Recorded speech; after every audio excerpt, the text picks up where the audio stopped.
Ububiligi bwangiye Vincent Karega kuba ambasaderi w'u Rwanda.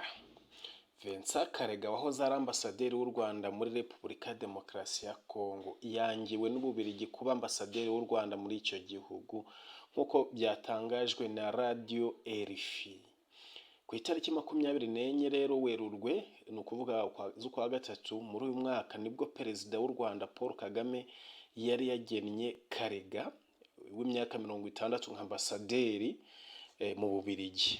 Mu itangazo ryasohowe na Minisitiri w'intebe ariwe Édouard Ngirente, Karega yari yitezwe gusimbura ambasaderi Dieudonné Sebashongore wahagarariye u Rwanda mu Bubiligi kuva mu mwaka w'ibihumbi 2020.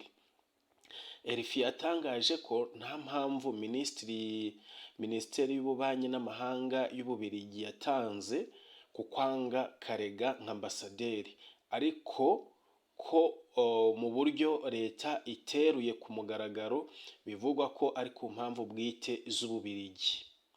BBC gahuzamiryango yasabye umuvugizi wa Minisiteri y'ububanyi n'amahanga y'Ububiligi n'umuvugizi wungirije wa leta y'u Rwanda kugira icyo babivugaho, ntacyo barasubiza kugeza ubu ngubu. Ku mugabane w'i Burayi, Ububiligi nibwo bubamo umubare munini w'Abanyarwanda, aho barenga 40,000 nk'uko biri muri raporo yo mu 2019 y'ishami rya ONU ryita ku bimukira. Tariki ya 29 Ukwakira mu 2022, inama nkuru y'umutekano ya Repubulika Iharanira Demokarasi ya Congo yari iyobowe na Perezida Felix yari yahaye Karega amasaha 48 ngo abe yamaze kuva kuri ubwo butaka bw'icyo gihugu cya Congo nyine. Icyo cyemezo yahise agikurikiza.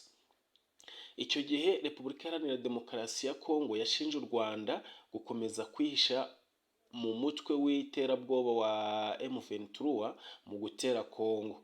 Ibyo leta y'u Rwanda yo yahakanye yivuye inyuma.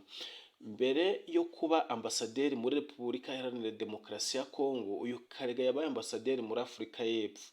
Niwe wari ambasaderi muri icyo gihugu ubwo Patrick Karegeya wahoze ukuriye ubutasi bwo hanze y'igihugu bw'u Rwanda yicwaga anizwe hari muri hoteli Johannesburg hari muri Mutarama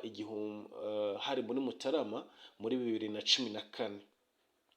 U Rwanda rwahakanye kugira uruhare mu iyicwa rya Karegeya, ariko hashize iminsi urupfu rwe rubaye, Perezida Kagame ngo